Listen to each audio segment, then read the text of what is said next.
In our top story, the cops are firing rubber bullets at residents in Protea Glen west of Soweto who continue to protest poor quality housing. Police have stepped in as protesters were headed for the N12 highway.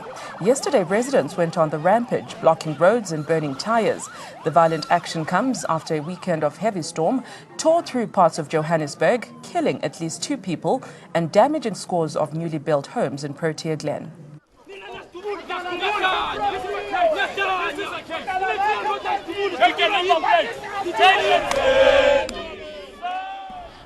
The people who were supposed to be here and address these matters are Cosmopolitan and Chiron. However, nobody pitched. NHBRC, they did pitch. However, they said they will investigate the matter, but we can't wait for investigation to finish because people don't have shelter. People don't have where they can sleep. Electricity is out. At the moment, people are frustrated, as you can see, so we need urgent answers. We are busy with Kema Kubela. As we know, the spokesperson for Gauteng police. Apparently, he came and heard our grief. For now, what he is busy trying to liaise with the call to get the mayor or one of the provincial. Remember, as my colleague has just rightfully said, the only way of South African government to interfere to answer is when the people are going to the street. I mean, we talk of the storm that has happened. I mean, talk of Saturday, Sunday, Monday, Tuesday, no response. And a lot of people will be going back to work. We talk of around next week or so. So we are trying to push this thing as hard as we can. And what we have been doing, we've not been in a way where we vandalized or we done. So we were shocked to see one of the officers from the metro just jam into a car with the rubber bullets shooting people, in a sense that we don't understand what it was all about. The only thing was that we were just to a point to say, listen here, the honorable whoever, mayor of Johannesburg, come down. You are the leader of the people. Come and hear the griefs of the people. This is going to be another Marikana if the government does not take charge onto this. You understand? We cannot keep on reminding them the same thing each and every day. And they must stop coming down here and lying to our people. We don't want that. You understand? We are sick and tired of this government. These people are not responsible. You understand? If something happens, for them to see that people are crying, there must be strikes, we must close the road. Right now, that man missed me with a rubber bullet. He missed me with a rubber bullet, that man. Now I'm trying to ask, who gave him the mandate just to come and stop and he shoots people? You understand? It's very wrong. You don't do that. You don't do that. That is very wrong. So the government of the ANC and the government that is in charge, they must come down here. We want them to come and explain to the people why are they not responding to our problems. People are sleeping outside. Don't tell us about gift of the givers. That is not even coming. Well, we were called that the N12 was closed, and indeed when we arrived we found that it is barricaded and they are burning tires. Well, we wanted to find out what is exactly the problem. The problem is the same issue of yesterday, where they are indicating about the accommodation, their houses which were stormed and damaged. So they are indicating that they need to speak to the authority, and of which we have been trying to locate the authority. So we are waiting for them to indicate who exactly is going to come and address them. But at the moment, police have been deployed from Metro, Gauteng Police, also our public order policing. We've got also railway police who have come to back up the situation. Our reporter Tsiamo Mautupadi is on ground zero. She brings us the story live from Protea Glen. Good afternoon to you, Tsiamo. So we've seen the story playing out the past couple of days, a very devastating start for the new year for residents in Protea Glen. What is the situation on the ground? How has it progressed so far? Right, good. Hi, Audrey. At this point in time, I've been with Kema Kubela, where he actually stated that the people at this point in time can be calm because they are sending authorities to come attend to this matter.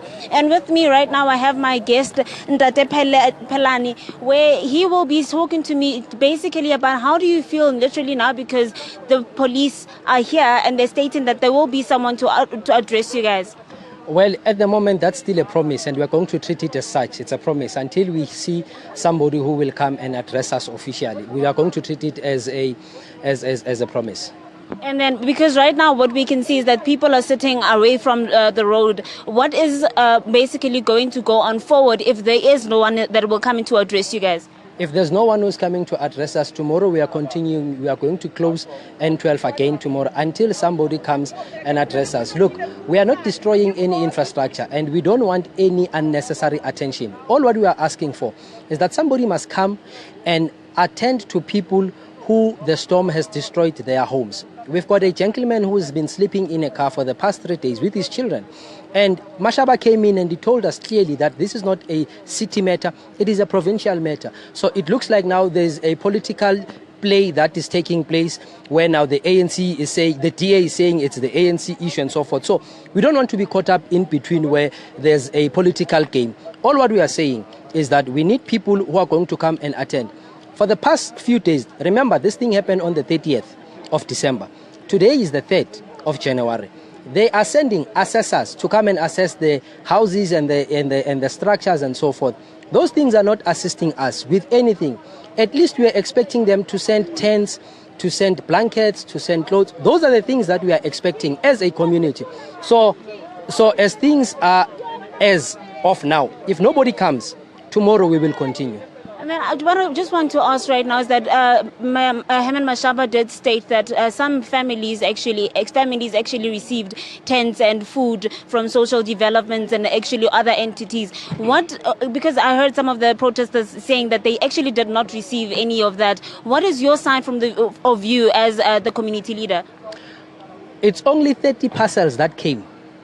It's only 30 which came from the office of MEC Tandimanya. It's not even Herman who provided that. So it's shocking for him to say they have provided that. They come from Tan. But you can imagine, it's more than 50 houses and you bring 30 parcels. We had a situation where people now were starting to fight for the very same parcels. And you can understand because people are desperate. So if these things do come and you bring only 30, what are we going to do with 30? When we have more than 100 people whose homes have been destroyed.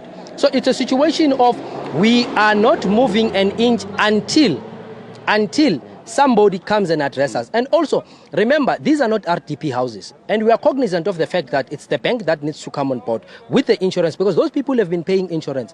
And the banks are now playing hide and seek. They are trying to repudiate these claims. And all what we have said, and I want to send this message even to the banks themselves, that we are going to take a decision where nobody is going to pay a bond in Protea until they've come and attended to us. Because if I've been paying insurance and you know that there's a storm, at least what you can do is to try and send somebody to come and rebuild the house and check the damage. But all what they've been doing, they're sending assessors, but it's an assessor after an assessor after an assessor, and there's no way forward. So all what we are saying as a community is that this is the second phase because we started with the first phase yesterday.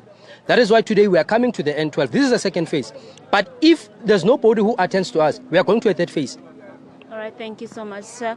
What we hear from the community is that although they might be sending assessors to come and assess the houses, which are not RDP houses, as media says, at this point in time, what we should know is that the community will not stop until the authorities from the Cosmopolitan and NB companies come here to actually address the community on what the way forward is. Back to you in studio.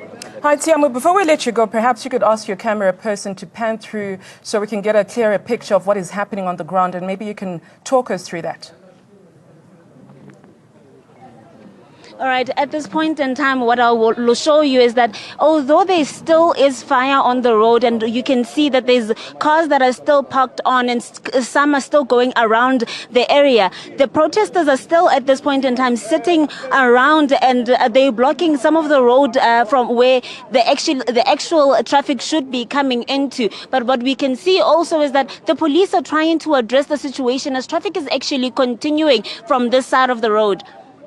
Well, Tiamu, thank you so much for giving us those details. Of course, we'll touch base with you a little bit later on. Our reporter Tiamu coming to us live from Protea Glen in Soweto. Devastating start to families who had their homes destroyed. The Johannesburg Disaster Management team was in Protea Glen, but the residents say not enough is being done to assist them. They will continue blocking the roads. N12 is still blocked, as you can see, until some kind of intervention happens that they are satisfied with.